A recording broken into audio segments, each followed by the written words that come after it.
WBO champ and pound for pound, one of the best fighters in the world, Terrence Crawford, has took a swipe at Errol Spence today. Terrence Crawford has been waiting for a year and a half to get a super fight with Errol Spence. Errol Spence has been on record saying that Terrence Crawford needs to get his pay-per-view numbers up. So Terrence Crawford recently did an interview with TMZ Sports and they asked him multiple questions. One of the questions was, who did he think won the Errol Spence-Porter fight?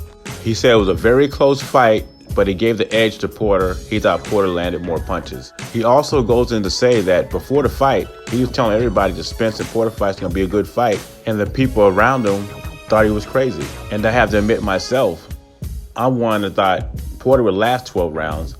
I didn't think he'd be that competitive. Then he goes into all the excuses Errol Spence and his team are making. The first excuse was Terrence Crawford didn't have a belt, so he got a belt.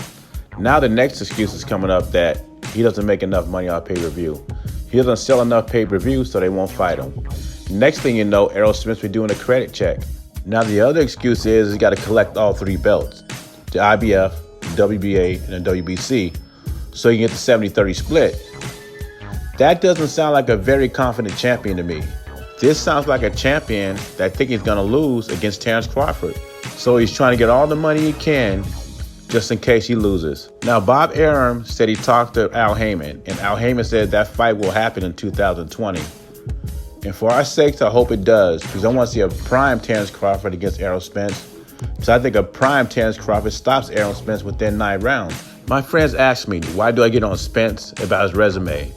I tell them, because Spence, Deontay Wilder, Gervonta Davis, and fighters like that, they got access to all the smoke. They can fight anybody. Terrence Crawford doesn't have that. And they said, well, he shouldn't have signed with Top Rank. Top Rank's offering him $3.5 million per fight. And there's no guarantee if he signed with Al Heyman would get these fights. I mean, look how long it took them to get the Shawn Porter, Errol Spence unification match together. I think Terrence Crawford would have been in the same boat if he signed with the PBC. He would still be waiting for that Errol Spence fight. And I see the comments section, they talk about Terrence Crawford's resume. But Terrence Crawford fights who he can fight. He doesn't have access to Danny Garcia, Shawn Porter, Errol Spence, Udonis Ugas, and Manny Pacquiao. They're all with the PBC. So when Errol Spence takes a swipe at Crawford and saying, who is he fighting next? Well, all the guys on your side of the street, as you say, but you barely fought one. And we see what happened when you fought that one. Some people thought you lost that fight. You can't be the boogeyman, because if you were the boogeyman, you fought Terrence Crawford. Maybe you're more like the Tooth Fairy. Terrence Crawford is now 32 years old, reaching the end of his prime. If this fight happens next year, I'm picking Terrence Crawford to win by stoppage. If the fight happens like in 2022, all bets are off.